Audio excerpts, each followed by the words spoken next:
Bom, agora formalmente, boa noite, bom dia, boa tarde a todos, todas, todes, né? A depender do momento em que cada uma vai estar assistindo a esse encontro, que é o nosso último encontro de reler Paulo Freire, recriar Paulo Freire, né? Uma iniciativa que a gente tem um grupo que no encontro anterior eu acabei não mencionando, mas agora com a ajuda da Camila eu vou mencionar a todos dos grupos, né?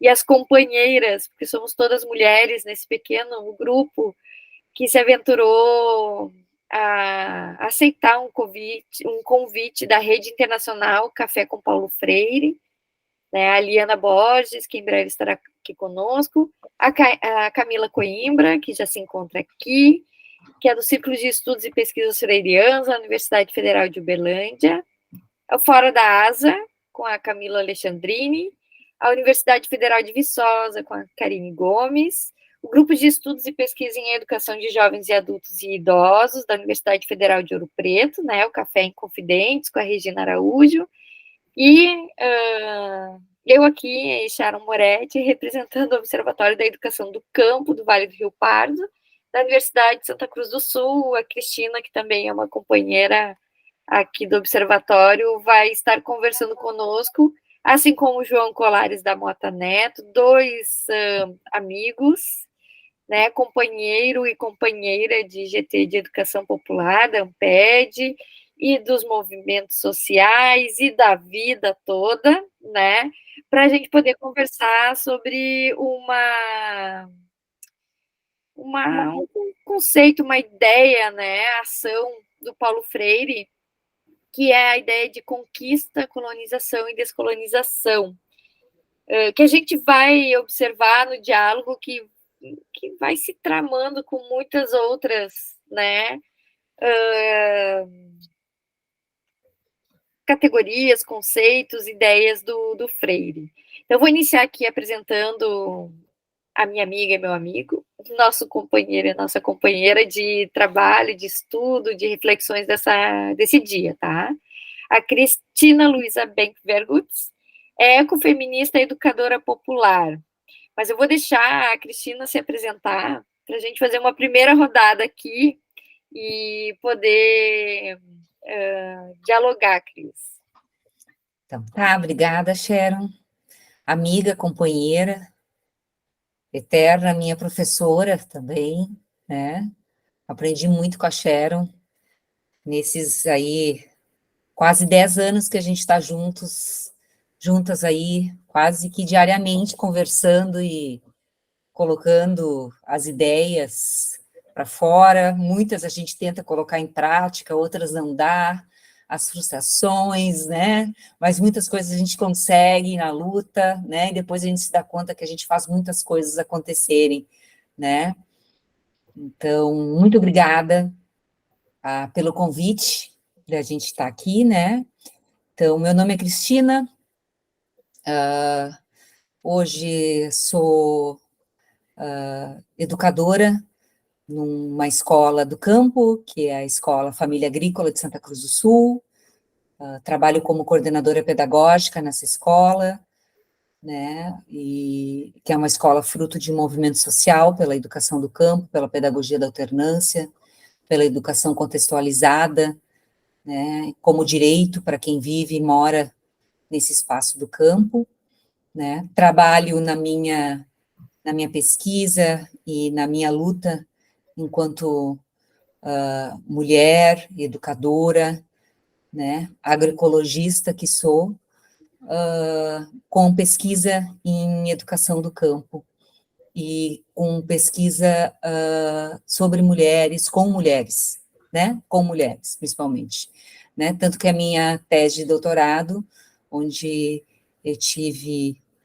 o privilégio de ter a Sharon comigo, como orientadora, é sobre as mulheres, né, então falar hoje nessa temática me fez olhar um pouco mais, de novo, né, nessa tese, e poder partilhar um pouquinho com vocês, e poder conversar, vai ser bem bom, para a gente ir vendo um pouquinho de Freire, ainda mais, também no universo das mulheres. Eu acho que é um pouquinho disso, né, Sharon? Assim, a gente não tem muito o É que falar isso da gente mesmo. mesmo, mas a gente gosta. Retribua, é recíproco, né? João, o João também, né, João? A gente se conhece aí das lutas, dos movimentos, mas o João é um educador popular, né? Representante do CEAL, ou um dos representantes, porque o CEAL é muito grande, né, João? Eu apresentaria o João Colares também como internacionalista, porque latino-americanista, porque ele anda aí pela Pátria Grande, sempre presente com os movimentos e a educação popular, né, João? Então, gostaria que tu te apresentasse também. Obrigado, Sharon. Boa noite para todo mundo. Fico muito contente de estar aqui, mais uma edição do Café com Paulo Freire. Tenho participado de algumas conversas no Sul e também aqui na região Norte. Café com Paulo Freire é esse movimento, né, que está presente em várias regiões do Brasil e até fora do Brasil. Então, fico muito contente de estar presente sempre nesses diálogos, ou sempre que possível, nesses diálogos. E fico muito contente de estar aqui nesse diálogo com a Cristina, com a Sharon, de rever a professora Maria Inês, que tem uma grande contribuição no nosso programa de pós-graduação em educação da Universidade do Estado do Pará. Eu sou professor desse programa, trabalho com educação popular, na extensão e na pesquisa. Procuro ter um pé no território miúdo, assim, nas comunidades, e ao mesmo tempo, como diz a Sharon, né, procuro ter uma participação também em espaços mais ampliados, como internacionalista também. Então, na América Latina, a gente vem trabalhando vinculado ao CEAL, hoje menos, mas continuo bastante vinculado ao CEAL, que é o Conselho de Educação Popular da América Latina e do Caribe. Também nessas articulações mais amplas, me ligo à África por meio da Rede Internacional de Educação Popular Diálogos com a África, que envolve os 5 países africanos de língua oficial portuguesa. E aqui na região panamazônica, né, eu me vinculo ao Fórum Social Panamazônico, e particularmente a uma iniciativa de ação que se chama Educação Popular, Intercultural e Comunitária na Panamazônia, que reúne educadoras e educadores populares dos 9 países que conformam a Bacia Amazônica. E sobre esse tema da colonialidade, descolonialidade, conquista, um pouquinho sobre esses temas eu pesquisei também no doutorado. Minha tese de doutorado trata de identificar, de investigar, analisar uma concepção decolonial na obra do Paulo Freire e na obra do sociólogo colombiano Orlando Falsborda, né? E é um pouco dessa tese que eu vou trazer também para a discussão hoje aqui com vocês. Legal, a gente nem combinou, então a gente vai ter o diálogo entre duas teses, né? Bem que poderia ser assim as bancas, Marinês. Diálogos, né? Entre teses, entre ideias, né? Mas enfim.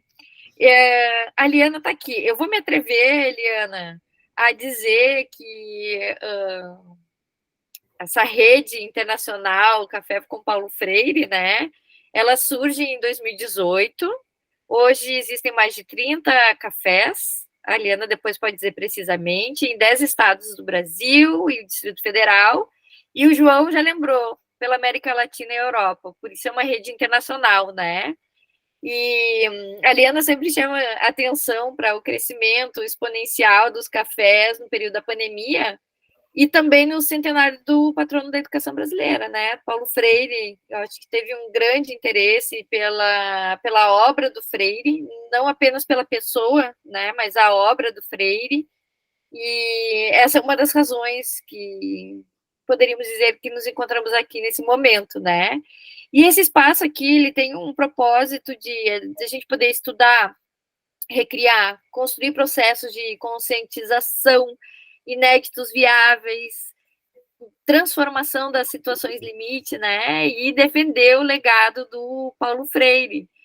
Então, nada mais propício do que a gente encerrar esse ciclo, que também acabou se convertendo num projeto de extensão, né? Com esses verbetes, né? Conquista, colonização e descolonização, né? Então, sejam todos muito bem-vindos, bem-vindas, bem-vindes.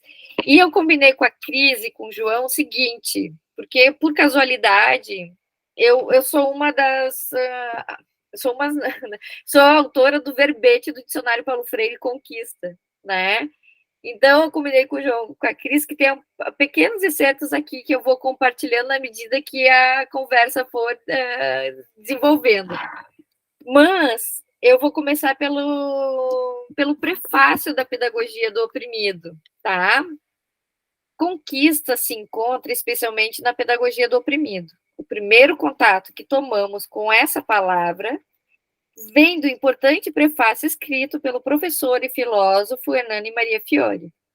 Leitor e crítico da obra do Freire, assim como Elsa, aponta que a prática da liberdade encontrará adequada expressão numa pedagogia em que o oprimido tenha condições de, reflexivamente, descobrir-se e conquistar-se como sujeito da própria destinação histórica, ou seja, fazer-se mais si mesmo. E eu concluo, portanto, o verbete dizendo: conquista poderá ser entendida como positiva apenas se tomada a perspectiva da libertação do homem e da mulher em situação de ser mais, como anunciou Fiore no prefácio da Pedagogia do Oprimido. Pensando nisso, nós trouxemos aqui, por sugestão e trabalho realizado pela Cristina, um mini documentário. Mini documentário, que eu vou passar a ficha técnica aqui, antecipadamente, que é uma produção, né, uma direção da Bruna Ave Cantadeira, que é uma educadora do campo, agricultora, agroecologista, aqui da região do Vale do Rio Pardo, né? E a Bruna, ela é artista, ela é cantora, né? E participam mulheres desse mini documentário. A Andressa Rafaela Richter, a Ana Maria Richter, a Bruna Richter Eichler, a Cristina Benkvergutz, que se encontra aqui, a Heidi Reichler, a Ivani Schulz Richter, a Marileia Andrea Richter e a Rebeca Richter Eichler. Então, vocês já perceberam que essas mulheres, elas vêm de uma mesma linhagem. E é sobre isso que se trata o mini documentário. E nós entendemos, né, João, que, junto com a Cris, que pode dar muito bom aqui, vai dar muito bom a nossa conversa. Então, eu vou compartilhar a tela com vocês para poder exibir o mini documentário e a gente conversar.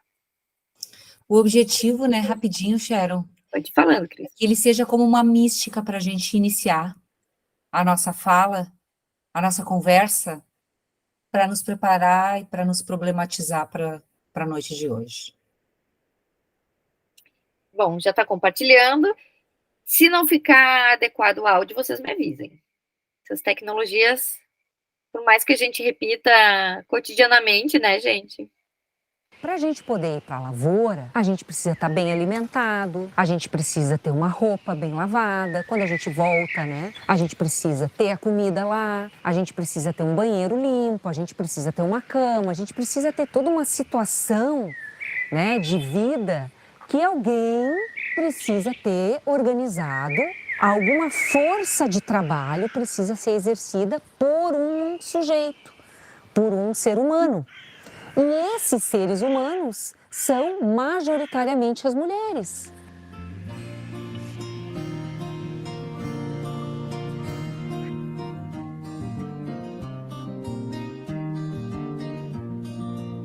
Dá para se apresentar e falar a idade? 74. 74. Ana Pele, 61. 61. 43. Não, sou eu sou, se nós estamos indo para baixo. 47. Então, 43. 24. Eu também tenho 24 mas agora. eu vou fazer 25 esse então... ano. 13. Ah, o nenê. Não, mas a semana... Tem um bebê. Também é mulher, né? Às vezes, aqui no campo, então, tem dias que a lida é mais difícil. É difícil conseguir lidar com as 3 coisas no campo, cuidar da casa, e cuidar de toda a alimentação e ainda cuidar da horta. Levantamos pelas 6 horas da manhã, aí vamos tomar um chimarrão, depois vai o café e depois vamos no galpão tratar os bichos. Quando os bichos estão comendo lá, eu lavo a louça aqui na cozinha, faço o serviço de casa, daí vamos juntos na roça. Quando eu trabalhava mais na roça, eu pensava que eu não tinha muito tempo para o afazer doméstico, né? E agora eu tiro mais tempo para isso, tenho mais tempo para isso, né? Tirando que muitas vezes aí, se ela tá mais chorona, eu não consigo fazer muita coisa, mas agora eu vejo que como o afazer doméstico também tira muito tempo, tem muita coisa para fazer, porque eu passo às vezes a semana inteira tentando organizar, limpar e também puxa muita gente, né? É bem puxado também o afazer doméstico, não é só... Tipo, tem gente que pensa que não é puxado, não, que isso não cansa, né? Mas cansa também. Sabe que não é fácil, mas eu faço comida, que eu posso, lavo louça, faço pão, vou varrer, que eu posso, né? É todo dia a mesma coisa. É chuva ou sol, é sempre a mesma coisa. A vida, como é que ela é, né? Que Deus botou cada pessoa tem que carregar uma cruz, né? Eu estou carregando uma cruz, mas não é leve, é pesada.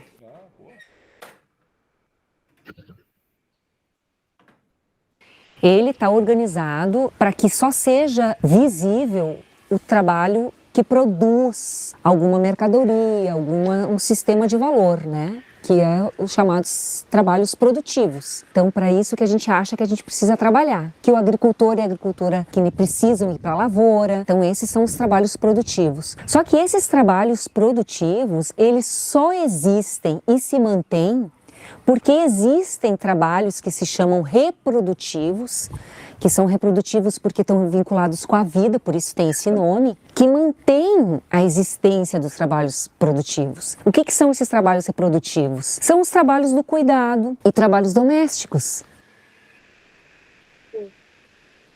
Mas tem dias que é mais tranquilo, que a gente consegue, então, equilibrar as coisas. Mas, sim, é difícil, mas a gente tenta, né? A gente tenta acompanhar.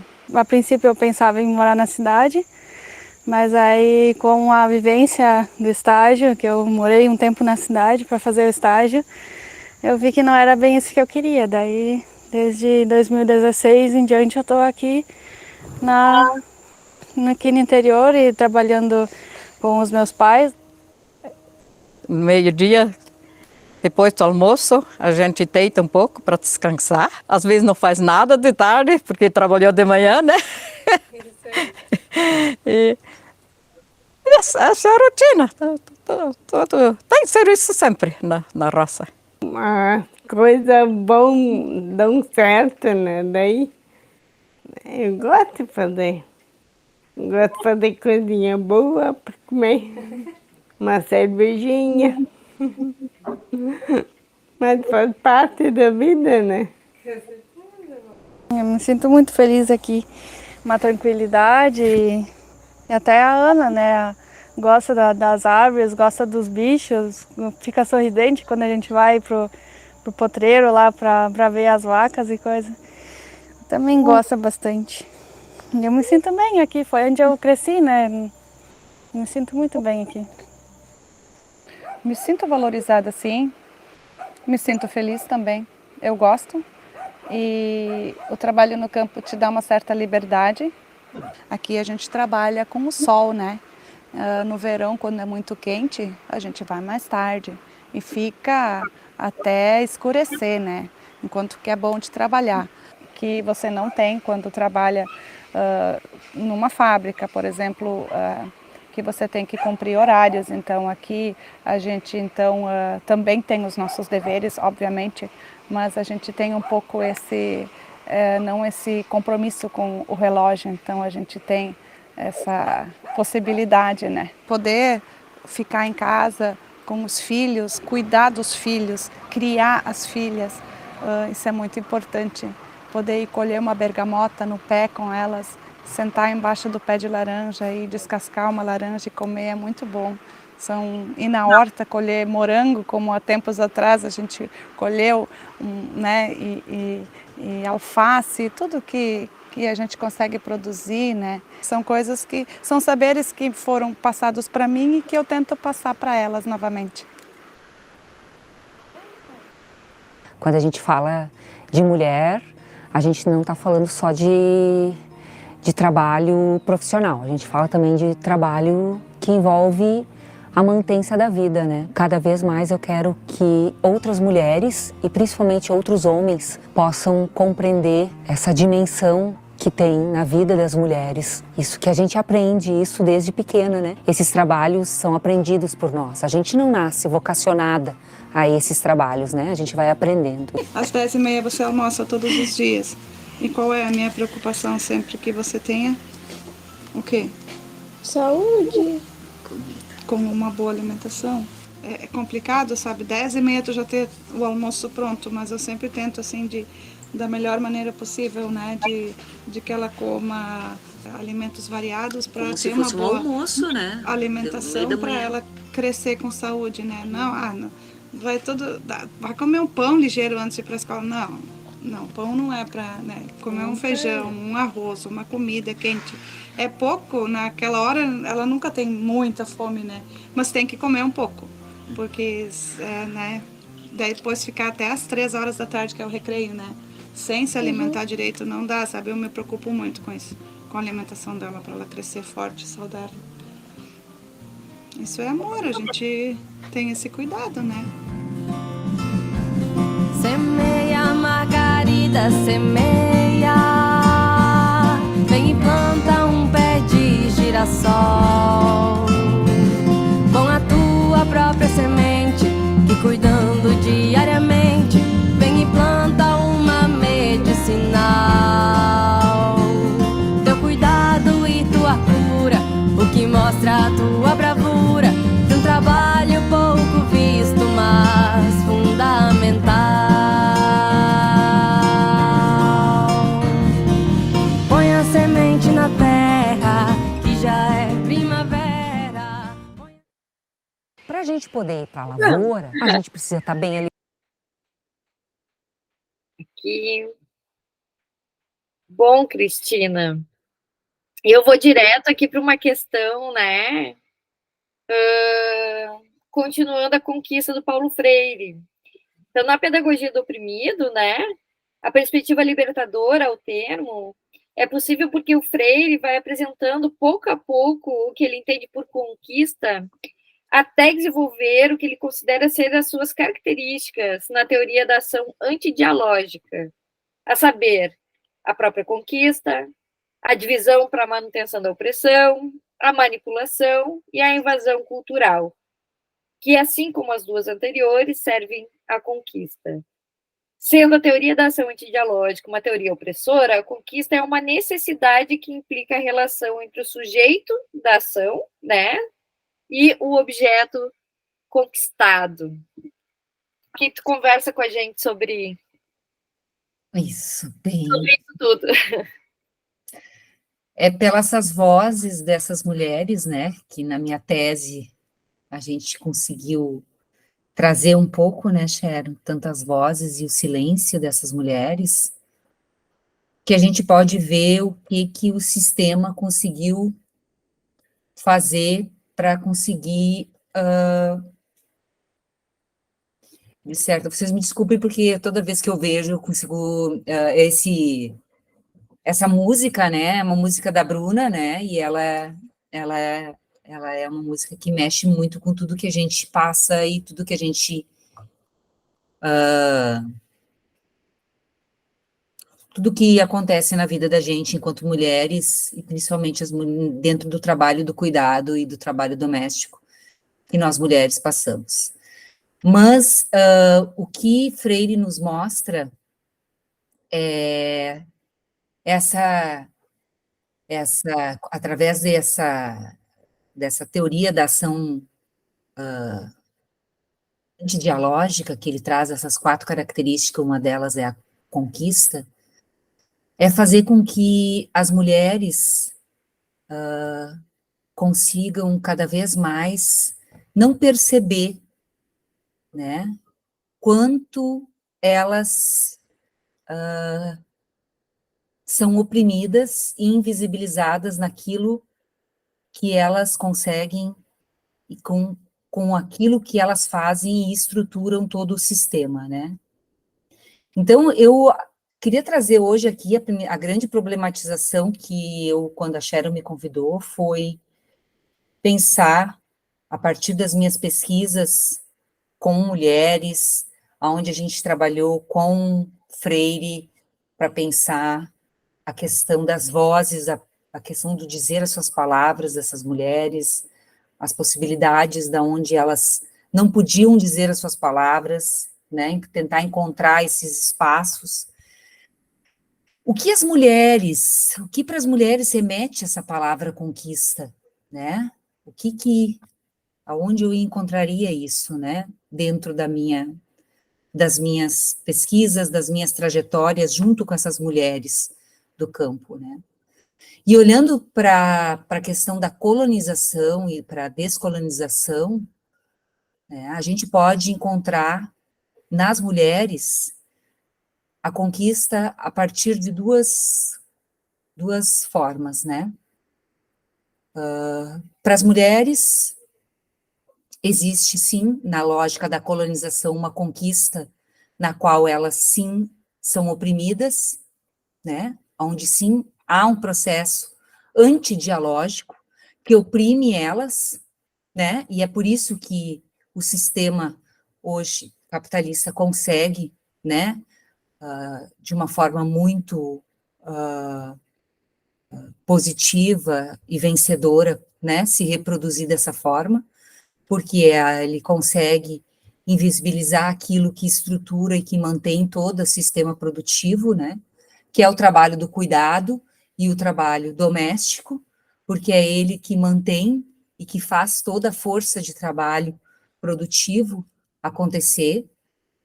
Então, ele oprimindo as mulheres, né, fazendo essa ação antidialógica, né, a partir disso, faz com que elas não consigam perceber a amplitude, né, e a grandeza desse trabalho que elas fazem, né? Claro que as outras características também vão se ampliando, né? Tanto que a divisão para manter a opressão, né? É outra situação importantíssima, que as mulheres, elas estão sempre divididas, né? É uma característica nossa, né? Historicamente no sistema, né? Nós não conseguimos nunca nos apoiarmos, nunca nos compreendermos de uma forma, né? Enquanto mulheres, isso o patriarcado venceu muito bem, né? E consegue ainda continuar de certa forma, né? Nos manipular também, né? A questão de fazer com que as mulheres consigam, né? Compreender o que o opressor fala delas, né? Então, é como Freire fala, né? É um depósito, né, de mitos, né, onde se aceita as palavras do opressor a partir disso, né? Uma anestesia das massas populares para que elas não pensem, né, nesse período, nessa teoria antidialógica, né? E também da invasão cultural, né? Que eu também nem vou entrar nisso, que o João com certeza vai falar disso com muito mais propriedade do que eu, né? Onde se faz essa objetivação do outro que precisa ser preenchido, né, com essa cultura dominante. Então, as mulheres têm essa situação da qual, mas elas têm uma outra compreensão de conquista, né, Sharon, que eu acho que é importante a gente enfatizar que num período histórico, as mulheres, principalmente as mulheres do campo, tiveram um período da qual elas conseguiram algumas conquistas que são importantes, né? E a partir de uma ação dialógica que vai ao encontro da coletividade, né? Que é a partir dos movimentos sociais, que é a partir do MMC, né, do movimento das mulheres camponesas, que é a partir dos sindicatos, onde as mulheres conseguem, a partir, então, dessa coletividade, dessa união das forças, né, daí vai a ação dialógica de Freire, né, aí que elas conseguem, então, os direitos, que são os direitos à documentação, né, que durante muito tempo as mulheres do campo, elas não tinham documentos, e por causa disso, essas mulheres do campo eram ainda mais invisíveis do que já são hoje, né, então elas não tinham documentação, então isso são conquistas que as mulheres vão, então acho que a palavra conquista para as mulheres, elas vão também numa ação dialógica de Freire, né, poder se enxergar na lógica de poder dizer a sua palavra, né, aonde elas vão se enxergar daí, com direitos sociais, com direitos políticos, com direitos humanos, né, porque elas vão ter o direito a ser reconhecidas como trabalhadoras rurais, e isso vai ser remetido a ter direitos, né, trabalhistas, direitos previdenciários, né, como a aposentadoria, o salário maternidade, assistência, né, saúde. Então, essa é uma situação de conquista pela ação dialógica da união e do diálogo, né, na potência, né, de poder dizer, de pronunciar a sua palavra, do dizer a sua palavra, né, de Freire, aonde elas vão, fruto da luta, da mobilização, da coletividade, né, ter essas conquistas. Cris, Fala, tu fala dessa relação permanente, né, que é uma situação de contradição entre o antidiálogo e o diálogo, né, e isso está muito presente, como mencionei anteriormente, na pedagogia do oprimido. Conquista, na obra do Freire, a gente pode encontrar em extensão comunicação e principalmente nos documentos, João, lembrei bastante de ti, né, sobre África, Cartas da Guiné-Bissau, né, e África ensinando a gente. João, depois eu passo a palavra para ti de novo, tá, Cris? Sim. Para a gente fazer aquele diálogo entre todos e todas aqui. João, a obra do Freire, né? O que a obra do Freire, em um modo geral, pode nos remeter a essas diferentes compreensões de conquista? Olha, assim, eu acho que tem algo bastante interessante na obra do Freire e pouco usual, se nós consideramos o que vem sendo publicado na pedagogia, na filosofia e nas ciências sociais, que tem a ver com a maneira como ele compreende o fenômeno da opressão, da conquista, da colonização, que é uma maneira não dicotômica, mas uma maneira de articular dimensões que, não raro, estão bastante afastadas.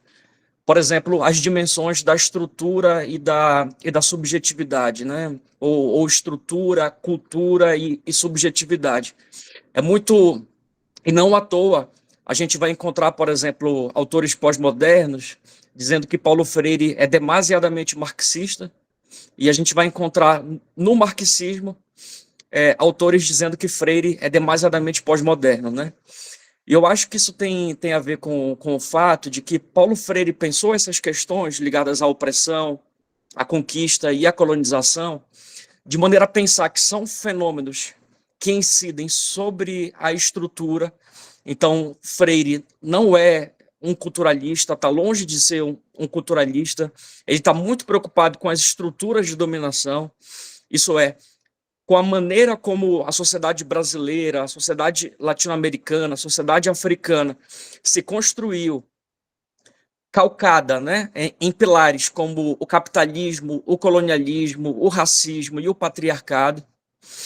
Mas, sem ser um estruturalista, Paulo Freire conseguiu articular essa crítica da estrutura de opressão a uma crítica de um outro nível da opressão, que é a opressão que incide sobre as mentalidades, que incide sobre o corpo, que incide sobre a subjetividade, né? Sem que ele seja, por outro lado, um culturalista ou alguém que resvala para uma análise puramente psicológica dos fenômenos de opressão, né? Eu acabei de chegar, como eu disse antes de começar aqui a sessão, né? Acabei de chegar do Chile, eu estava lá na Universidade da Fronteira, no sul do Chile, e eu fui convidado por colegas da educação física, que estão construindo o conceito de alfabetização motriz. E a ideia é pensar o corpo em Paulo Freire, como que a ideia de corpo em Paulo Freire contribui para um ressignificado da educação física. E quando a gente toma, por exemplo, como referência a obra de um Augusto Boal, né, que dialoga com Paulo Freire, a gente vai ver a importância de se problematizar o corpo como esse território onde a opressão ela também incide. Quer dizer, a opressão não está só no capitalismo como sendo uma coisa gigantesca e quase invisível, né, de tão grande que é. A opressão ela está na nossa pele, né? A opressão está na nossa lágrima, está no nosso sangue, está na mentalidade. E eu acho que, eu vejo, né, que ao longo dos 40 anos de produção intelectual da obra do Freire, ele foi desenvolvendo uma teoria bastante complexa da opressão, da conquista, da colonização, em que essas dimensões elas ficam bastante entramadas, assim, né, e de maneira realmente inseparável. Então, por exemplo, em Educação e Atualidade Brasileira, lá no comecinho da sua produção intelectual, Freire vai criticar o colonialismo como sendo a matriz de uma sociedade fechada e que impede, né, ou que dificulta a sociedade brasileira de se democratizar. Ou seja, a nossa sociedade, que é uma sociedade ainda fechada, dizia ele, isso se deve em função de um regime colonial ou de um regime neocolonial. Isso tem a ver com a estrutura feudal da nossa sociedade, isso tem a ver com o racismo, isso tem a ver com a falta de participação política. Em Educação e Atualidade Brasileira, um pouquinho depois, lá em 1965, Freire já vai analisar a massificação, a coisificação do ser humano, né? E aí ele vai analisar como que isso está presente no plano da subjetividade, da construção do ser, né? Da construção da pessoa, na construção do indivíduo.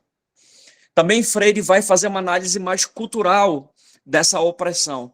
Quando, por exemplo, na Pedagogia do Oprimido, ele vai mostrar que existe um processo de opressão chamado de invasão cultural, né?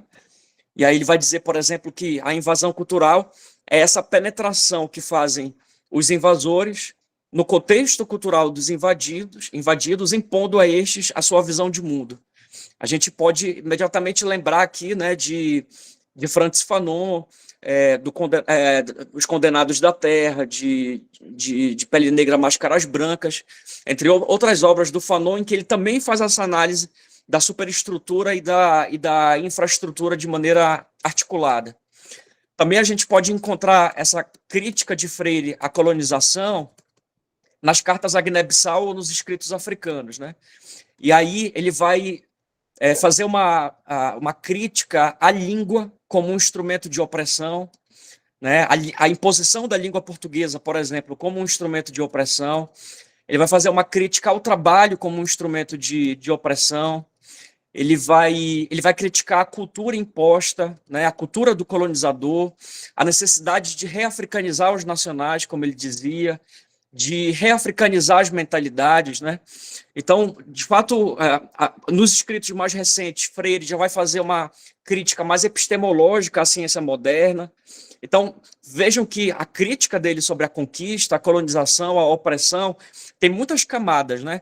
Incide sobre a mentalidade, sobre a subjetividade, sobre o corpo, sobre a língua, sobre as estruturas, e eu acho que isso faz do Freire um autor tão importante e atual para a gente pensar esses fenômenos, essas categorias que estão hoje em estudo. Bom, João, eu queria conversar contigo, com a Cris, né? Falando exatamente dessas diferentes camadas que o Freire nos oferece, e é incrível, porque a gente vai identificando um conjunto de autores e autoras que o Freire está dialogando e está problematizando, né? E nessas diferentes camadas, tu também falou de dimensões, ou articular dimensões, né?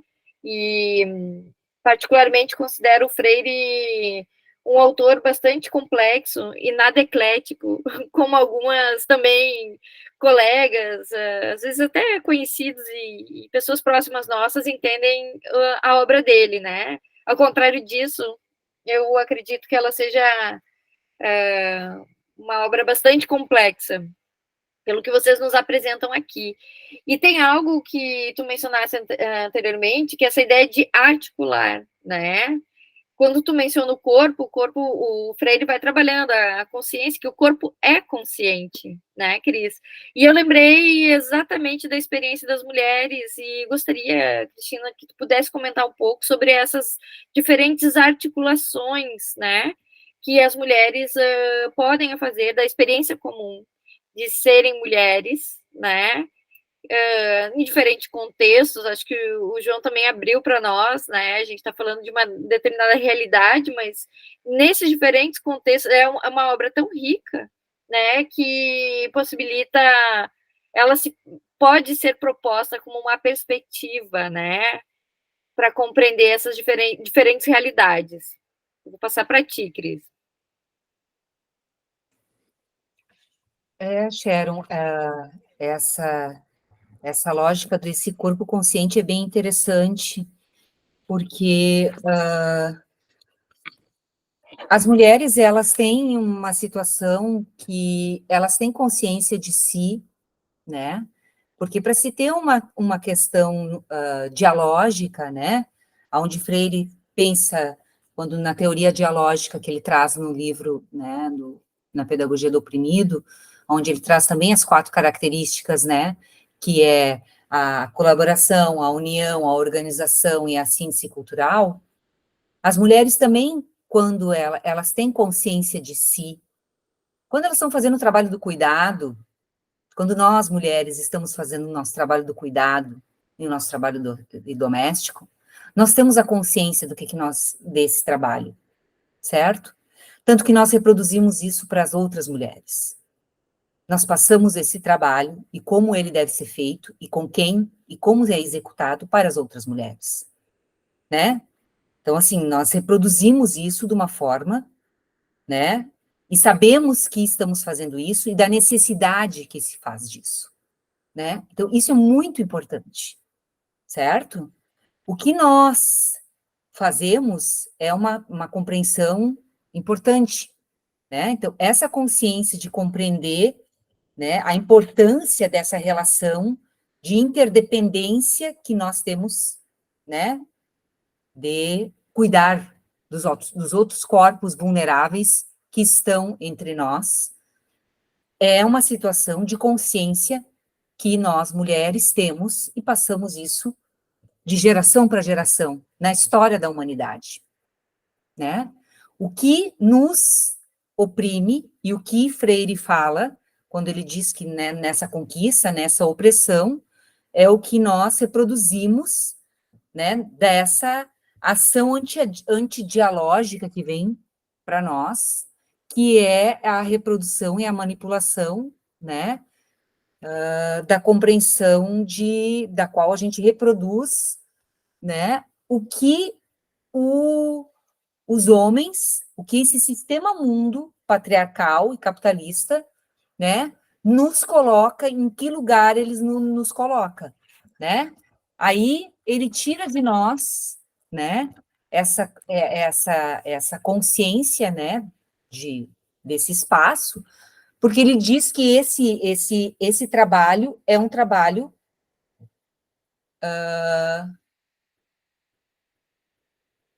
de um determinismo biológico, né? Então, nós temos consciência do trabalho, da importância, mas a nossa consciência desse trabalho é compreendido pelo nosso determinismo biológico, pela opressão que o sistema, né, nos causa. Nós temos, eu não sei se eu me fiz entender, nós temos a compreensão da consciência, né, pela nós sabemos a importância do cuidado, né, mas nós compreendemos esse cuidado pela conquista, pela opressão, pelo determinismo biológico, né?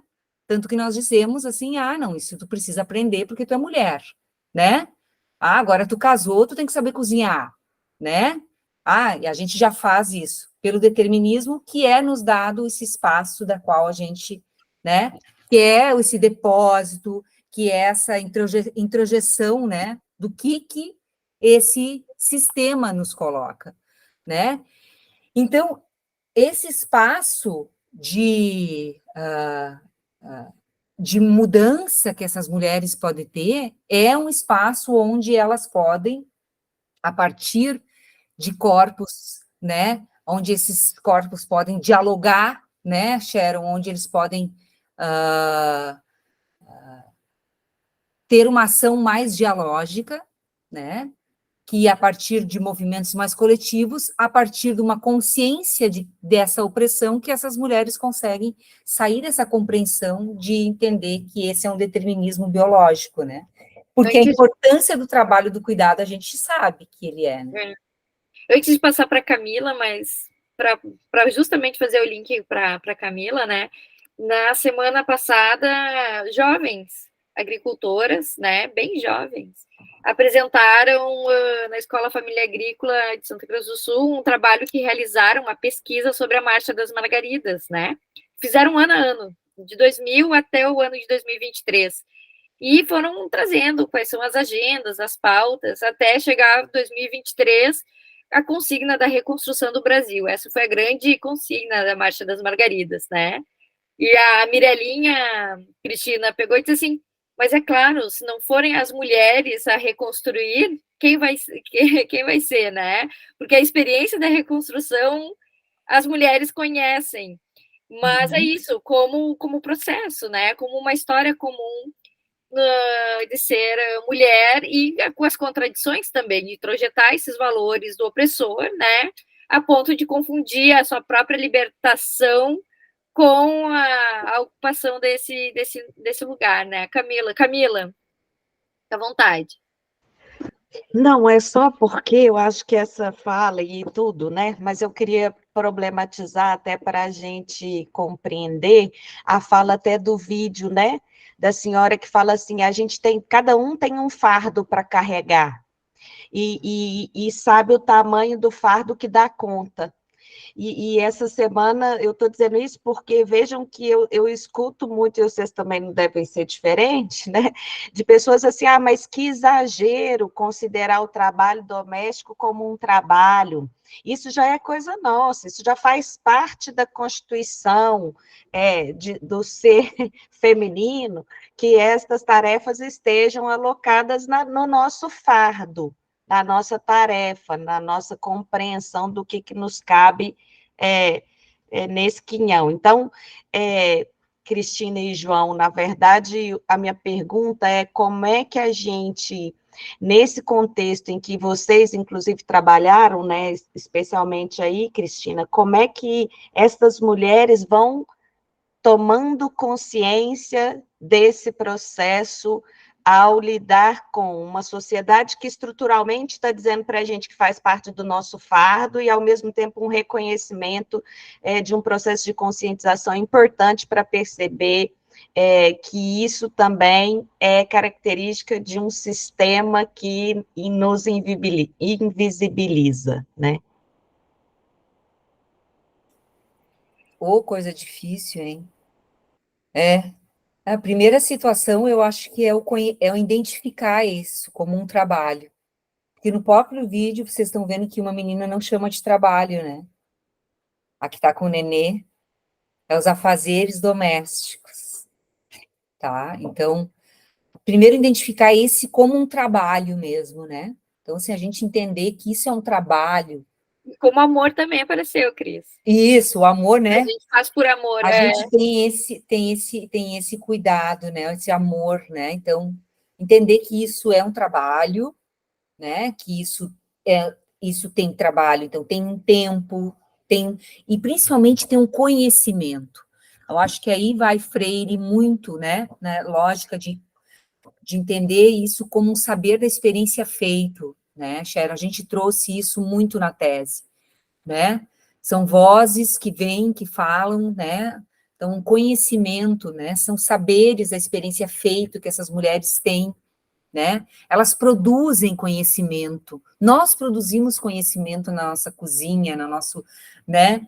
E tem muitas outras mulheres que fazem coisas na nossa vida, que nos ajudam, né? Que trabalham com a gente e que fazem coisas que nós não fazemos, né? A minha faxineira, são coisas que eu não sei fazer, que eu não consigo fazer.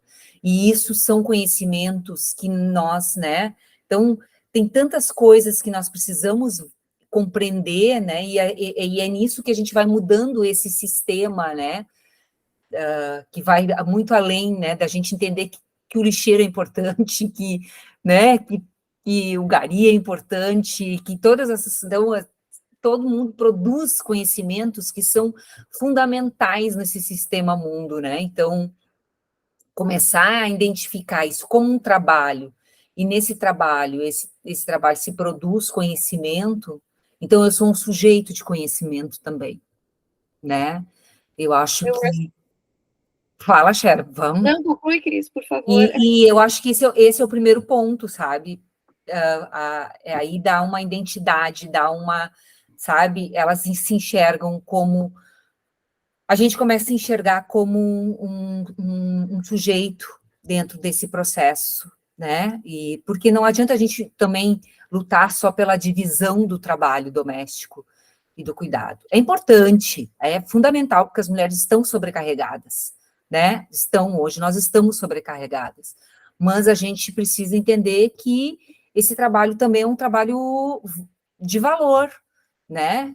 É um trabalho importante, né? Que as mulheres realizam, né? E que precisa ser valorizado, reconhecido, né? Eu acho que essa é a primeira palavra, reconhecido. Nós não queremos só valor, né? A gente quer reconhecimento, né? Eu acho que a pergunta da Camila, a problematização que a Cris faz, né? A partir da problematização da Camila, João, abre uma certa... dá uma continuidade a um caminho para a gente pensar essa relação da conquista, da colonização e descolonização a partir do Freire, né? E tu mesmo pensou, estudou e tem contribuído muito para compreendermos o Freire como um antecessor, digamos assim, de um giro decolonial ou descolonial que a gente tem escutado, aprendido e compreendido, tentado compreender, né? Se não nos movimentos sociais, também pela universidade. Daí eu vou ler um trecho aqui, que eu acho, por isso que eu penso que faz uma liga aqui com as problematizações da Camila e da Cristina, né? Podemos destacar com isso a dualidade dos oprimidos. Habita nele tanto o oprimido quanto o opressor, contradição que será superada com o surgimento de um novo homem e uma nova mulher em vias de libertação, e não uma inversão de polos. É na alienação que o oprimido quer fazer-se opressor. Albert Memmi, numa análise excepcional da mente colonizada, se refere ao desprezo que sentiu pelo colonizador, mas que era acompanhado por uma certa atração apaixonada, recorda Freire. Eu queria que tu entrasse um pouco nessa discussão, João. Te convidar aí por aí. O que tu acha? Certo. Eu vou começar falando sobre trabalho também, dialogando com a Cristina e com a Camila, porque eu acho que trabalho é uma categoria que mostra de maneira muito nítida a herança colonial da nossa sociedade brasileira, né? Latino-americana, enfim, sociedade moderno-colonial. Porque, historicamente, o trabalho é coisa de pobre, né? O trabalho é coisa de mulher e o trabalho é coisa de negro. E quando a gente fala em trabalho, a gente está pensando, sobretudo, no trabalho manual, né? Nesse caso. E a nossa sociedade, ela se construiu com essa aversão, com esse horror ao trabalho. É algo menor, é algo que desvaloriza, é algo que subalterniza as pessoas, né? A elite brasileira, ela tem um horror ao trabalho. E eu acho que, de alguma maneira, nós fomos bastante educados dentro desse clima cultural de horror e de ódio ao trabalho, né? Isso se faz presente na educação, por exemplo, quando a gente observa a dicotomia entre trabalho intelectual e trabalho manual. Uma contribuição importante do Freire, nessa perspectiva da descolonização da pedagogia, é justamente a de procurar romper essa dicotomia entre trabalho manual e trabalho intelectual. E eu acho que isso está muito bem tematizado, mais uma vez eu vou citar, em Cartas a Guiné-Bissau. Esse é um livro em que Paulo Freire ele é bastante influenciado pela obra do Amílcar Cabral, né? Não apenas um grande teórico, assim, um grande marxista, e que ressignificou o marxismo a partir da África, né? Fez uma leitura não eurocêntrica do marxismo, mas também um grande líder da revolução da Guiné-Bissau e de Cabo Verde. E também Paulo Freire foi bastante influenciado nessa obra pelo Antônio Gramsci. E ambos, esses autores, possibilitaram que Freire fizesse uma análise um pouco mais detida sobre a categoria trabalho, que, embora aparecesse nos seus escritos anteriores, não estava tão visível assim. E nessa obra, a categoria ela se torna mais explícita. Então, quando Freire fala que um dos caminhos para a superação dessa educação que desafricaniza os nacionais é articular o trabalho intelectual com o trabalho manual, ele se aproxima, por exemplo, do Gramsci, né, quando vai falar da escola unitária, da perspectiva da politecnia, e eu acho que isso é bastante interessante. Acho que tem um outro elemento também nessa perspectiva decolonial ou descolonial na obra do Paulo Freire, e que está presente desde os seus primeiros escritos, que é a insistência que ele fazia de que nós deveríamos pensar o Brasil como Brasil, e a partir do Brasil, né? E pensar organicamente o nosso continente, o nosso país, o nosso território. Nesse primeiro momento da produção intelectual de Freire, ele estava bastante influenciado pelo ISEB, né? O Instituto Superior de Estudos Brasileiros. E o ISEB ajudou muito o Paulo Freire a recusar uma visão eurocêntrica sobre o Brasil. Nessa obra, Educação e Atualidade Brasileira, ele dizia assim: essa visão eurocêntrica negava o Brasil porque considerava o Brasil sempre algo atrasado e buscava o refúgio e a segurança na erudição sem o Brasil verdadeiro. E quanto mais queria ser um homem de cultura, menos queria ser brasileiro, né? Então, é uma educação que nos torna estrangeiros de nossa própria realidade e que não nos possibilita a construção de uma consciência crítica da realidade nacional que nos preparasse efetivamente para enfrentar as grandes problemáticas do nosso contexto, do nosso tempo, né? Eu vejo que aí está um Paulo Freire profundamente conectado com os problemas da colonização e buscando uma educação descolonizadora, né? E eu acho que isso é muito pertinente para os dias atuais também. Eu vou dar um exemplo para vocês, sem citar nomes. A Sharon conhece o episódio. Há algumas semanas atrás, nós estávamos na Amped. Essa coisa de olhar o Brasil como atrasado, isso incide muito sobre a Amazônia também. De olhar a Amazônia como território do atraso, como lugar do atraso, né? E, de repente, um data show não funcionou. E aí e alguém falou, não, isso é o efeito Amazônia. Esse é o efeito Amazônia. E aí eu fiquei pensando, até quando a gente vai associar a Amazônia ao lugar do atraso, ao data show que não funciona? Até quando? Por que a gente não pode ver a Amazônia pelo que ela tem de mais significativo? Que é a nossa riqueza cultural, a nossa riqueza mineral, a nossa riqueza, a biodiversidade potente, né? Esse manancial milenar de culturas, de tradições e de povos, essa resistência dos povos. Por que a gente não coloca isso em primeiro lugar? Por que o fator Amazônia tem que estar ligado a um data show que não funciona? E Manaus é zona franca do Brasil, é o lugar onde a tecnologia é produzida nesse país. Então, essa coisa de olhar o Brasil sempre como lugar do atraso, e aqui eu uso a categoria do colonialismo interno, né, para pensar não o Brasil como um todo, mas de pensar agora a Amazônia como local do atraso, isso é muito problemático, porque não nos faz pensar a Amazônia como Amazônia, tal como ela é, mas nos leva a refletir sempre com categorias que são exógenas, com categorias que são externas. E aí, de repente, a USP cria um centro de estudos sobre a Amazônia, e a USP fica muito irritada quando sai um edital de fomento à pesquisa sobre a Amazônia e eles não são convidados para integrar ou para submeter projetos para esses editais. Agora, eu quero dizer para o pessoal da USP que eles são muito bem-vindos no estudo sobre a Amazônia, mas que eles têm que chegar numa posição de humildade de quem quer aprender, né?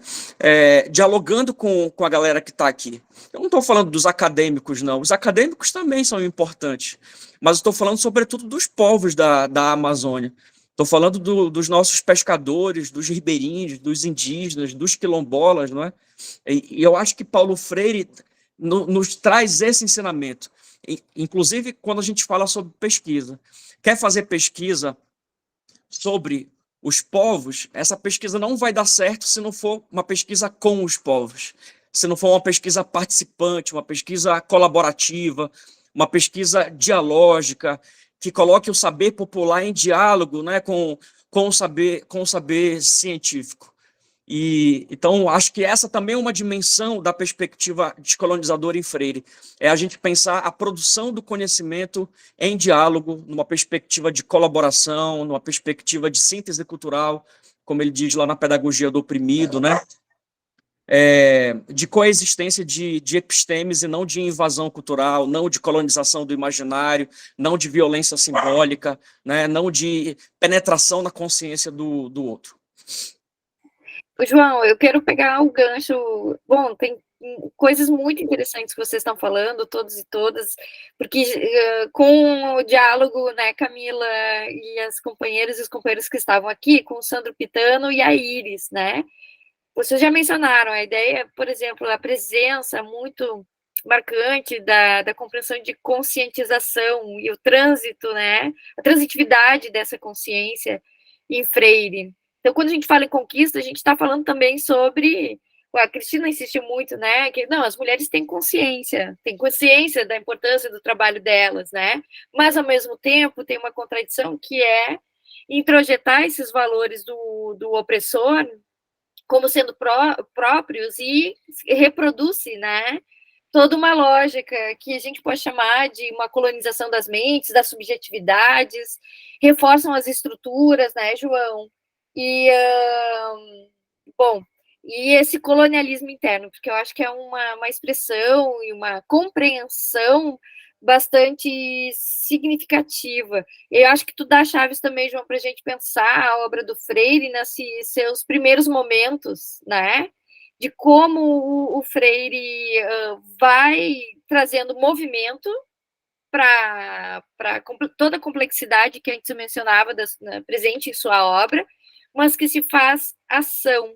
Eu vou passar para a Liana, daí depois, Cristina, a gente passa para ti novamente e convidar aqui o pessoal para se manifestar também. Liana, fica à vontade. Eu vou tentar, vontade de falar um monte de coisa, mas vou escolher duas e vou tentar ser breve, porque para que a gente tenha espaço para todo mundo falar.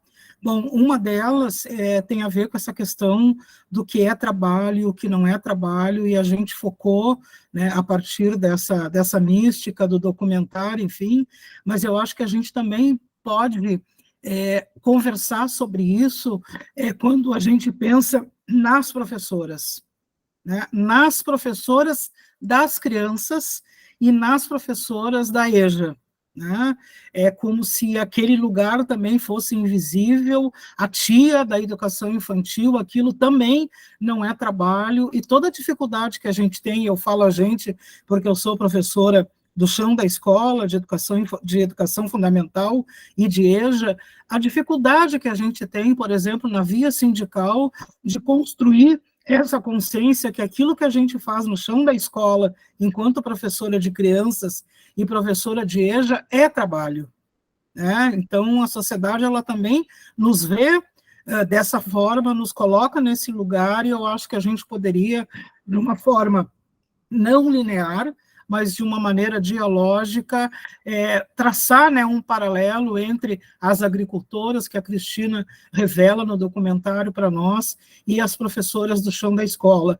Por que eu falo das professoras, das crianças e da EJA? Porque quando a gente vai pensar no ensino superior, daí é diferente. Né? A gente vai ter, dependendo dos cursos, um predomínio dos homens como professores.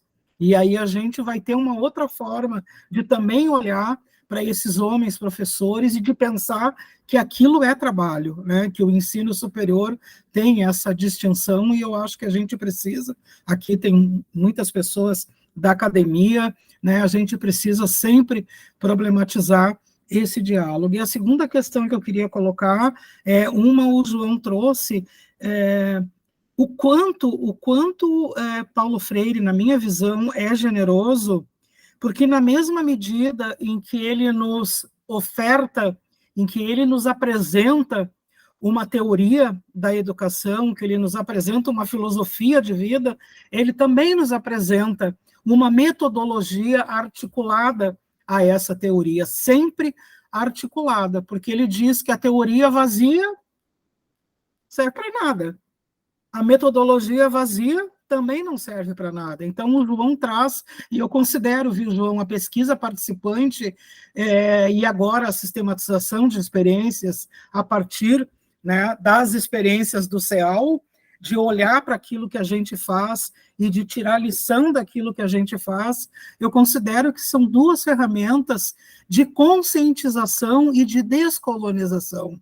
Né? Quando a gente entende o que é a pesquisa participante, o que é a sistematização de experiências, eu penso que é um pouco do que a Camila levanta, tá, e aí, né, como é que a gente faz? Eu acho que a gente tem esses dois instrumentos, essas duas ferramentas plenamente teorizadas, barbaramente desenhadas, inclusive na relação teoria com a prática. E aí, como professora alfabetizadora, na maior parte do tempo, de jovens e adultos e idosos, eu tenho plena convicção, e posso estar errada, que aí falando no sentido, Célia, no sentido restrito da alfabetização, o método de alfabetização de Freire, ele é descolonizante.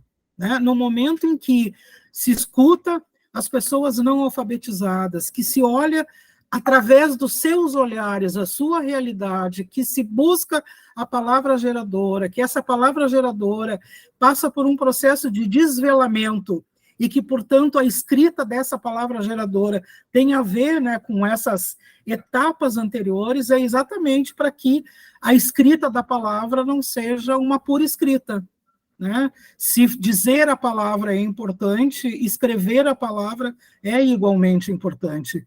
E aí eu tenho no dicionário, que tu faz referência, Sharon, o verbete sobre alfabetização, eu escrevi, e que escrevi um pouco com essa intencionalidade. Era isso. Cristina estava com a palavra, né? Mas, Liana, fazendo gancho contigo com a Cris, é exatamente essa ponte com a fala do João que eu queria ter pego, que é a ideia de uma educação descolonizadora, né? E que passa por esses diferentes espaços, ou seja, dentro ou fora da escola, diferentes processos educativos, né, que seria interessante também escutá-la, Cris, né? É importantíssimo. Eu queria só falar antes que eu estava procurando, que a Eliana me provocou numa situação dessa do trabalho, né? Que eu já estava pensando nisso, em falar essa questão do trabalho, né? E o João trouxe essa questão importantíssima do qual é a compreensão que a gente tem quando a gente fala do trabalho, né? E quando a gente fala do trabalho, do cuidado, né? Realmente, todo o trabalho profissional que se remete a isso, né? Ele é desvalorizado, né?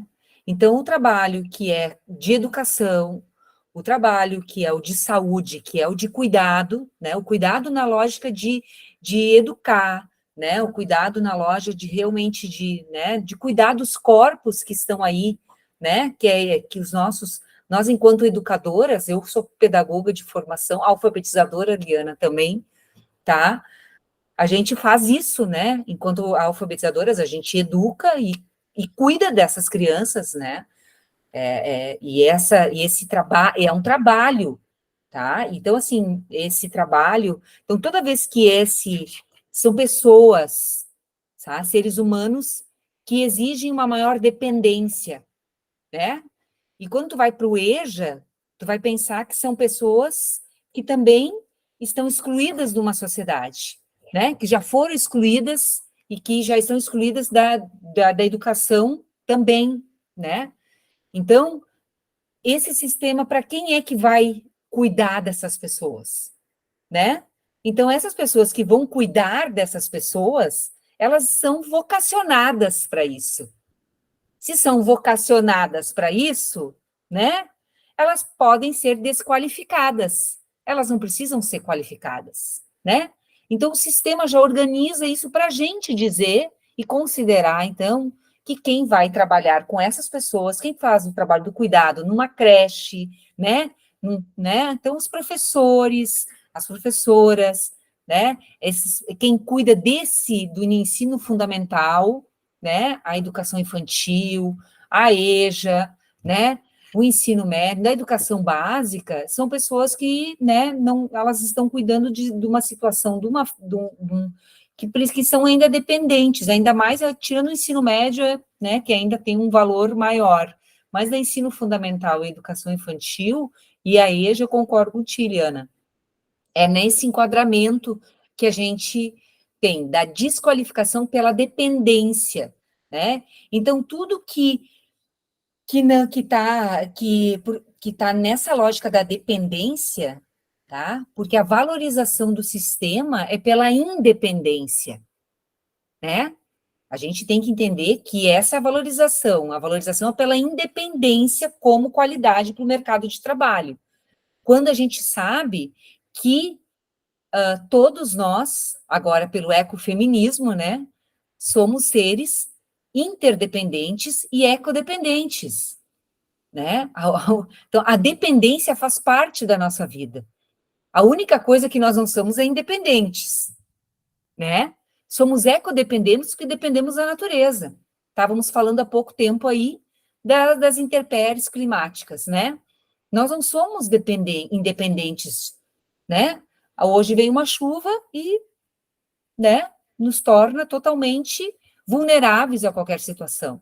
Somos, então, interdependentes, ecodependentes, e somos interdependentes porque somos corpos vulneráveis que precisamos ter cuidados em algum momento, intensivos em algum momento da nossa vida, né? Em alguns momentos somos um pouquinho mais independentes, né? Achamos que somos, podemos caminhar um pouco mais sozinhos, nos atrevemos a fazer algumas corridas na nossa vida, né? Mas somos, sim, interdependentes, dependemos de outros seres humanos para cuidar de nós, tá? Então, essa independência é uma falácia do sistema. Sempre vamos precisar de outras pessoas. E quem são essas outras pessoas? São as mulheres. né? Nós somos fruto de relações, né? Começa por aí. Como as mulheres, como professoras, Liana, né? Que estão nos cuidando, que cuidam desde pequena, que estão lá no ensino fundamental, massivamente, né, majoritariamente no ensino, nos anos iniciais, na educação infantil, onde nós estamos formando a humanidade, e as mulheres, pensam só, aí vem a conquista de Paulo Freire, quanto nós temos força, mulheres, né, para formar a humanidade, e mesmo assim, como mães, ainda que somos, né, educadoras em casa, no privado, educadoras no público, né, e ainda não conseguimos formar uma educação que não seja, né, seres humanos não, né, não racistas, não machistas, temos aquela, vamos pelo mundo patriarcal mesmo, né, porque estamos oprimidas, né, e temos o hospedeiro, como fala Freire, né, reproduzimos o hospedeiro que está dentro de nós, porque é essa opressão, né, que Freire fala que a gente reproduz. Sharon, tu queria falar alguma coisa? O João, posso insistir na questão da educação descolonizadora? Sim. Você pode falar um pouco para nós? A Camila gostou. Vamos lá. Vou tentar articular com o que eu queria dizer também agora, que tem a ver com a noção de humanidade, que eu acho que nos ajuda a pensar também, o Freire nos ajuda a pensar sobre que classes de pessoas são consideradas humanas e que classes de pessoas são invisibilizadas como sujeitos, como seres humanos. E eu acho que aí também incide a crítica decolonial em Paulo Freire, porque a gente sabe que o racismo, né, é essa estrutura de opressão que invisibiliza algumas pessoas. Algumas pessoas sequer são consideradas humanas, né? São vistas como bestas ou são vistas como sub-humanas. E tem uma frase do Otávio Paz que eu gosto muito. Eu começo o meu livro, inclusive, por uma pedagogia decolonial na América Latina, com essa frase, que está no Labirinto da Solidão, e o Otávio Paz, ele fala sobre a nenhumação, ele cria essa palavra, né? Nenhumação. E o que é nenhumação? É uma operação que consiste em fazer de alguém nenhum. Isso se parece muito com uma categoria que também o Darcy Ribeiro usa, que é a ninguémdade, né? Darcy Ribeiro também falava disso. E como a Sharon colocou aí. Então, nenhum, cada vez que quer falar, tropeça no muro de silêncio. É inútil que nenhum fale, publique livros, pinte quadros, coloque-se à cabeça. Nenhum é a ausência dos nossos olhares, a pausa da nossa conversa, a reticência do nosso silêncio. É um nome que sempre esquecemos por uma estranha fatalidade. O eterno ausente, o convidado que não convidamos, o vazio que não enchemos, né? É uma omissão. A obra do Paulo Freire é decolonial porque ele critica isso que os autores da rede Modernidade e Colonialidade chamam, né, de colonialidade do ser. Essa profunda invisibilidade que recai sobre alguns sujeitos.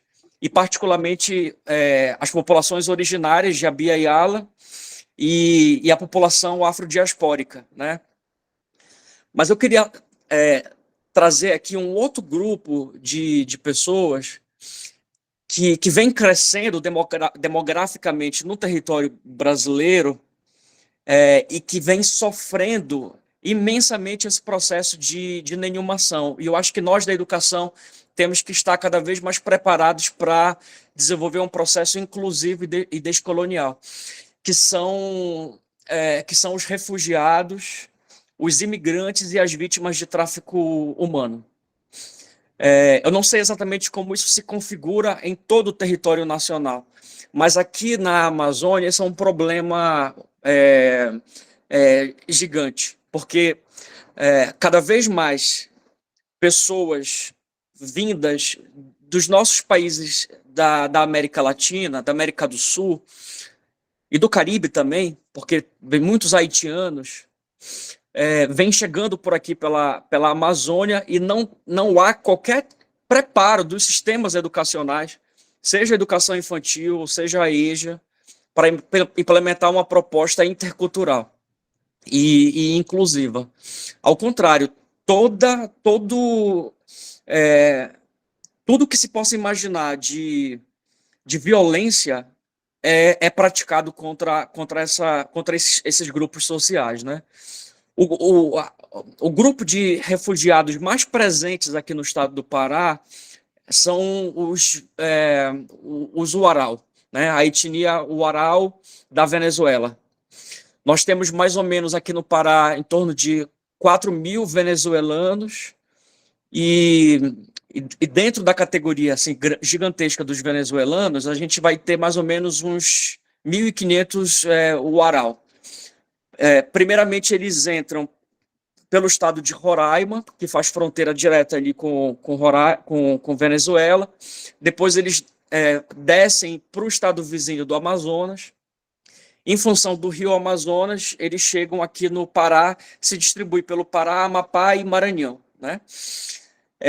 E a situação é dramática, assim, a situação de rua desses nossos irmãos e irmãs e o completo despreparo do nosso sistema de ensino em compreender a língua oral, de tentar fazer um sistema que seja bilíngue e que seja intercultural.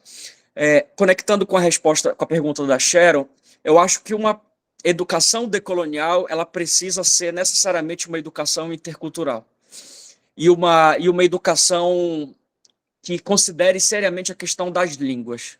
Eu acho que a gente precisa caminhar cada vez mais para uma biculturalidade, para uma multiculturalidade, entendendo que a língua portuguesa não é a única língua que existe em nosso país.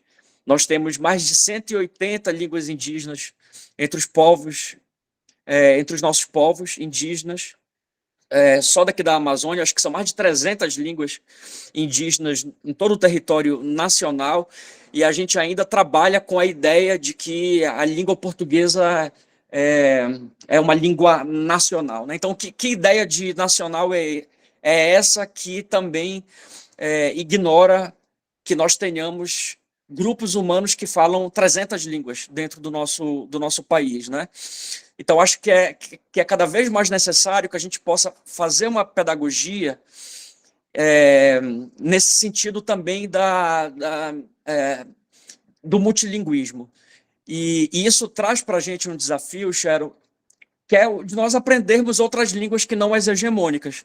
Um desafio para todos nós que estamos aqui, né?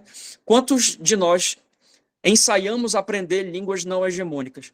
Todas as línguas que nós falamos ou que nós estudamos são línguas moderno-coloniais, né? Ou é o inglês, ou é o francês, ou é o alemão, ou é o italiano. São todas línguas europeias, né? E por que a gente não aprende as línguas indígenas? A gente não sabe nem onde aprender fora das aldeias. Por que a gente não aprende, por exemplo, o Iorubá? Eu sou de Candomblé, sou de Candomblé Queto. Então eu vejo quanto que a gente reza em Iorubá, né? Então o Iorubá faz parte da nossa estrutura de pensamento. Mas não se aprende Iorubá fora dos terreiros. É muito difícil de se aprender. Então, pensando nas características dessa educação decolonial, eu apontaria a interculturalidade, eu adotaria o multilinguismo ou o bilinguismo, no mínimo. Eu falaria dessa necessidade de articular o trabalho manual com o trabalho intelectual. E acho que também pensar sobre uma característica distinta do educador. Eu acho que o educador ele precisa assumir aquilo que o Orlando Falsborda falava como sendo com a expressão do sente-pensante, sabe? Nós que enxergamos, que procuramos enxergar esse outro que tem sido silenciado, ou esse nenhum que é inútil, que fale, que publique, que pinte quadros, nós temos que ser cada vez mais sensíveis. E essa educação da sensibilidade, ela não vem sendo praticada nas universidades ou nas escolas. Longe disso, né? A nossa educação é uma educação meritocrática, é a educação da competição, é a educação do raciocínio, da memorização, e a gente precisa ser educado por outras pedagogias, por pedagogias que nos conectem com os sentimentos, com os desejos, com as emoções, uma pedagogia da solidariedade. E para fechar, porque eu já estou falando muito, acho que uma outra característica fundamental dessa pedagogia decolonial é que ela tem que ser uma pedagogia da terra, ou uma pedagogia das águas. E isso nos leva a algo que é fundamental, pessoal, é superar o antropocentrismo que está na base da pedagogia moderna. Uma coisa chave da pedagogia moderna é a ideia de que educação se dá entre seres humanos. Isso a gente aprende lá na Filosofia da Educação, capítulo 1. Educação é um processo que existe apenas entre seres humanos. Não é. Se a gente conversa com os povos originários, a educação ela se dá com as plantas. Nós temos plantas professoras. A educação se dá com os animais. A educação se dá com um nível de subjetividade que está para além do humano. A educação se dá com os sobrenaturais. A educação se dá com os caruanas que habitam as profundezas dos rios. A educação se dá com os encantados que habitam as matas e que habitam os oceanos e que habitam as florestas e que habitam os ares, que habitam o vento. Né? E como é que a gente se coloca numa posição de aprendente com essas pedagogias que se constrói com esse outro, que também é um outro completamente invisibilizado e não visto como sujeito da educação? As plantas, né? Os animais, os encantados, as matintas pereiras, a cabocla mariana, os orixás do vento. Né? Eu acho que esse é um desafio importante também para a gente descolonizar o pensamento e a pedagogia. João, me lembrei da minha experiência, né, no território. Eu acho que isso é importantíssimo. Onde é que a gente tem a possibilidade de aprender outras línguas, se não no território, né, e na vida cotidiana. Tem um antropólogo alemão, Carlos Leckendorf, que viveu muito tempo no Sudeste mexicano, perto da Guatemala, ou seja, junto às etnias, ou uma das etnias que forma hoje as bases de apoio zapatistas no México, né? Que são os Tojalabales. Bom, os Tojalabales, e eu aprendi com eles que tique é a ideia de nós outros, não? A relação intersubjetiva. E então para mim, parecia muito interessante que as palavras terminavam com tic, né? Então, é sempre nós, né? E a noção de nossotridade, né? Então, tem uma coisa que eu aprendi, que foi que a língua, ela expressa o modo como um povo, como um grupo, né? Que fala uma língua, né? Olha o mundo que está ao seu redor, mas também como ele se relaciona, né, nele e com ele. Isso é muito freiriano também, né? A gente tem essa possibilidade de compreender a língua como um mundo, né, ou como muitos mundos. Com isso, Cristina, eu passo para ti, para a gente fazer o nosso teto passou um pouquinho, mas é porque a gente está tão envolvido aqui, escutando e problematizando com vocês, mas para a gente já ir fechando, então, Cris, te convido para as tuas considerações aí, não sei se finais, né, mas problematizações, fica bastante à vontade, e depois eu passo para ti novamente, João. Eu queria só reiterar o que o João falou, né, do que nas minhas palavras e no que nós fazemos de educação no lugar onde meus pés estão, né, da educação que nós fizemos na Escola Família Agrícola de Santa Cruz do Sul, que já teve até uma tese falando, né, da Aline, da escola, né, dessa educação descolonizadora, né, dessa escola e tudo mais. Eu acho que pensar uma educação descolonizadora é uma educação que pensa o seu território, né? Pensa o lugar onde ela está inserida e da qual ela estabelece as relações. E quando eu falo em território, a gente está colocando tudo dentro, né? Todos, tudo é tudo, né? As pessoas, são as relações, são as línguas, né? Então, essa educação consegue pensar e relacionar tudo isso, né? Ela consegue se enxergar ali dentro, né? Eu acho que essa é a grande dificuldade das escolas, né? Porque a educação por si só, né, Freire já diz, ela não vai transformar, são os sujeitos, né, que vão transformar essa realidade. Então, a gente precisa fazer com que esses sujeitos, e isso a gente que está lá todos os dias, como a Liana diz, no chão da escola, a gente vê quantos sujeitos não enxergam do próprio lugar onde esses sujeitos vivem, né? Eles não compreendem, eles não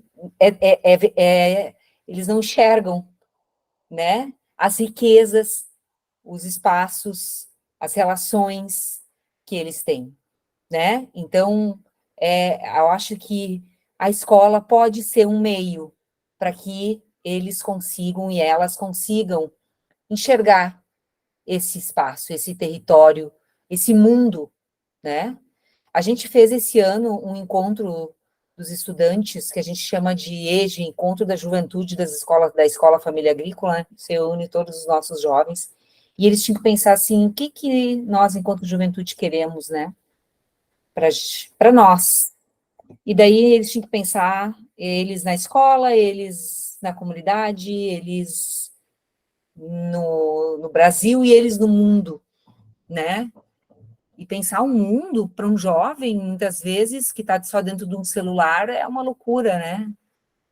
E eles enxergar o mundo, muitas vezes, é difícil. Porque eles não se veem como, né? Como é que eles vão transformar esse mundo, né? Eu não consigo transformar mudar a minha cama de lugar dentro do meu quarto, né? Como é que eu vou transformar o mundo?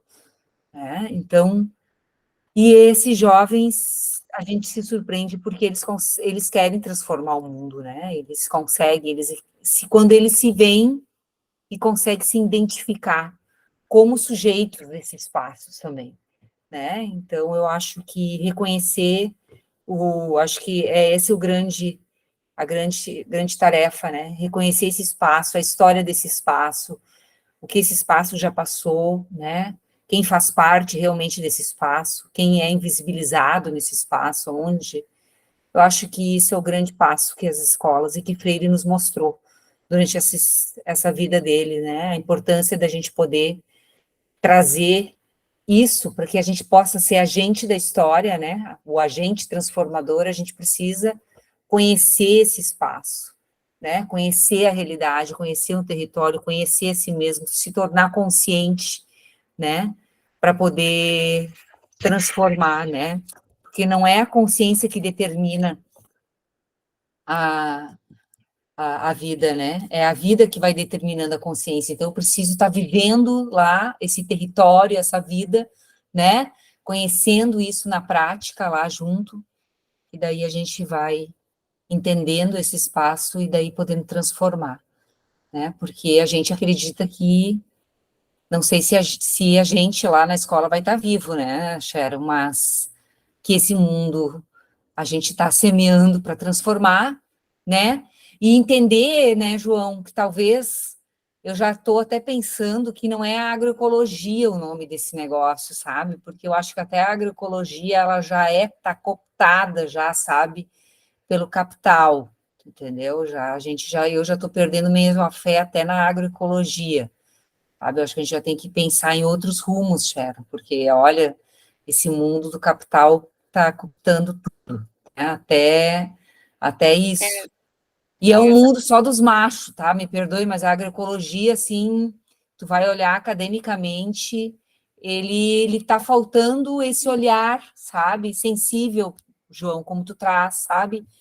Ele está um olhar ainda muito, às vezes, mercadológico, sabe? Muito, só, não é mercadológico, produtivo. E a agroecologia, eu acho que a gente precisa pensar numa economia feminista, numa outra lógica, numa economia mais solidária, num outro contexto, sabe? E estou meio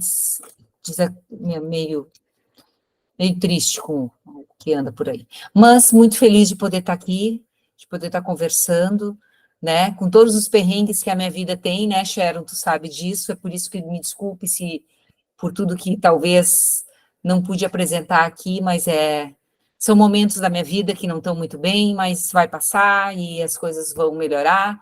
Graças eu tenho a Sharon junto aí comigo, podendo me ajudar aí, dando força e me convidando para alguns momentos aí para a gente desopilar um pouquinho de todas as situações que estão acontecendo. Muito obrigada, pessoal. Por isso somos companheiras, Cris, né? Assim são as companheiras, a gente está junto, tem que estar junto em todas as situações, estamos juntas. Muito obrigada, Cris, obviamente contribuiu, nós estamos aqui até esse horário em função exatamente das problematizações que vocês realizaram, né? A Camila pediu a palavra. Camila, vou passar a palavra para ti antes do João, tá? Oi, boa noite, obrigada. Queria agradecer primeiro, Camila, por ter me convidado aqui para essa reunião. Está sendo uma ótima experiência, agradeço a todos. Eu queria só fazer um comentário, assim, que eu me senti meio inspirada, né, e não podia deixar de compartilhar com vocês também. Quando o João fala sobre a importância da língua, né, da linguagem, eu pensando aqui, internalizando esses valores, né, essas ideias, eu trabalho hoje na educação especial com crianças não verbais, né, então, assim, na minha prática cotidiana é essencial que a gente procure formas alternativas de comunicação e de entendimento, né. Então, essas pontuações que você trouxe, eu acho que são muito valiosas mesmo, e hoje, me formando, estou em formação, tá? Estou em formação em licenciatura nas Ciências Sociais, e assim, para mim, parece muito distante ainda conseguir, né, subverter assim, esse sistema, está muito distante, muitas certas práticas, então, mas uma das coisas que eu vejo que estão mais próximas ainda, pode ser, através disso também, que é o reconhecimento da linguagem, né? Quando os jovens falam na sala de ensino médio, eles trazem ali sua identidade na sua fala, no seu jeito de falar, né? Então, assim, por mais que eu ainda não, na minha pequenez, ainda não me veja superando muitas barreiras, ainda são muita caminhada muito longa, né? Mas acho que essa é uma possibilidade, sim, às vezes, os métodos tradicionais de avaliação não consideram as diferentes formas de linguagem, né? Então, existem outras formas de atingir a compreensão, sim, e isso está muito ligado ao território, que a Cristina trouxe também, né, que é a noção de território. É a partir desse pertencimento que a linguagem se estrutura. Então, e é assim que esses sujeitos se expressam, né, então isso é muito valioso, eu agradeço demais. Obrigada. Maravilhosa, Camila, muito obrigada a ti por expressar, por estar aqui. Ô, Sharon, eu sei que nós precisamos encerrar, mas é só para vocês terem essa ideia, João, é que Camila leu você. Na última disciplina que a gente fez de princípios éticos freirianos, tanto Camila quanto Letícia que estão aqui. Então, elas estavam super ansiosas para te encontrar e ter a oportunidade do diálogo com a pessoa que leram. Por isso que a Letícia chegou bem cedo. Bom, Sharon, eu queria só agradecer a Camila também, a Letícia, a professora Camila, a Liana, a Cristina, enfim, a toda a gente, a todas vocês, por esse momento de partilha. Eu acho que foi muito bacana a maneira como o Sharon conduziu.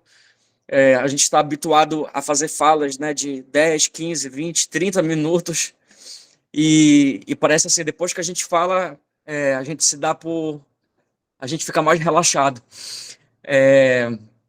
E a metodologia aqui foi outra, foi realmente uma conversa. Eu tenho aqui uma série de slides, porque eu não sabia como é que seria a dinâmica, mas eu deixei praticamente isso aqui de lado. Uma vez ou outra eu li uma frase, mas quero dizer que me senti muito, muito bem, muito acolhido. Acho que é preciso pensar a descolonização na prática, né? E essa metodologia dialógica, participativa, afetiva, como vocês têm conduzido os diálogos, nos possibilitam na vida, né, essa descolonização. Então, agradecer a vocês, dizer que aprendi muito também com a pesquisa e a vivência, né, a militância, o saber que a professora Cristina compartilha aqui conosco, e a Sharon já sabe, estou sempre à disposição para seguir conversando, aprendendo e construindo junto com vocês. Um grande beijo. Estamos juntos também, João. Muito obrigada, João, por ter aceito, né, Cristina, por estarem aqui conosco, compartilhando, né, todos os seus saberes, reflexões, as suas experiências, enfim, a sua vida, a vida que está aqui, né? Então, acho que isso é bem importante. Eu queria passar para a Liana, porque, afinal de contas, esse é o nosso último encontro, né, Liana? Estamos aqui... Esse momento ninguém quer fazer, né? Ele talvez não seja uma despedida, né? Talvez seja um até logo, porque tem umas pessoas aqui muito inquietas, né? Sempre disponíveis e sempre pensantes. E aí eu queria citar alguns nomes aqui, vou começar por quem está aqui na sala, a Sharon, da Unisc, Universidade de Santa Cruz, aqui do Rio Grande do Sul, a Camila Coimbra, da Universidade de Uberaba, em Minas Gerais, cadê a Regina? É perto, mas é Uberlândia, tá bom? Uberlândia, eu anotei aqui, Uberlândia. Cheguei a levar um susto se eu tinha falado errado. Isso. E a Regina não está aqui, da Federal de Ouro Preto, da UFOP. Ela estava aqui na sala. Ela teve de sair. De repente, ela precisou sair. E além, então, dessas 3 companheiras, a gente tem outras 2, né? A Karine, da Universidade Federal de Viçosa, também em Minas Gerais, que está junto conosco nesse projeto, e a Camila Alexandrini, que é de uma organização não governamental aqui de Porto Alegre, chamada Fora da Asa, que é uma casa plural feminista, e nós, da Rede Internacional Café com Paulo Freire. Estou vendo aqui Carlos, do Café do Rio de Janeiro, Regina Mello, do Café do Distrito Federal, e a Rosana, do Café de São Paulo, né? Nós já estamos agora, Sharon, em mais dois estados. Começamos com um café em Sergipe, num sindicato de empregadas domésticas, e começamos um café no Distrito Federal, aqui com a Regina, articulando lá com as companheiras das terapias comunitárias integrativas, né? Bom, nós estamos encerrando, então, esse 3º ciclo, né, de estudos, de releitura, de recriação, de reflexão sobre a vida, sobre a obra e sobre o pensamento de Paulo Freire. Bom, se a gente vai fazer alguma coisa em 2024, acredito que sim. Agora a gente precisa de um fôlego, né, para amadurecer, para pensar sobre esse processo desse ano, para pensar o ano que vem, mas esse é o 3º ciclo. Eles estão, todas as nossas noites, são 6 ou 7, gurias, ou 8 encontros, 7 com esse de hoje, né? Era para ser 6 e a gente está fazendo esse 7º para encerrar com chave de ouro. Todas as noites do Reler Paulo Freire estão disponíveis no canal, né, do YouTube, do Café com Paulo Freire, e lá vocês vão encontrar também, né, Camila Coimbra e a Karine. Nós realizamos um ciclo ano passado, aí sim, com 6 encontros, sobre 6 capítulos de pedagogia da autonomia, está lá no canal, e no ano anterior, de setembro de 2020 até setembro de 2021, um ano que antecedia o centenário de Paulo Freire, nós realizamos aí, nós do Café, com a Camila do Café Fora da Asa, nós realizamos 12 meses para ler 12 obras de Paulo Freire. Também está lá no canal. Vocês podem acessar, contribuir, enfim, e se quiserem trazer sugestões para a gente pensar, né, um 4º projeto para 2024, estamos disponíveis. Certo? Muito obrigada, João, meu companheiro do CEAL, Cristina e todo mundo que está aqui na sala, e a gente vai se reencontrar. Tem umas alunas minhas aqui também, da pós-graduação, sobre Paulo Freire, a Wagner, estou vendo aqui, e a Célia, a gente está sempre se reencontrando, né, gurias? Beijo para todo mundo, muito obrigado pela presença. Obrigado, Sharon, Camila e Regina, que estão aqui. Tchau, obrigada, gente. Valeu demais. Obrigada.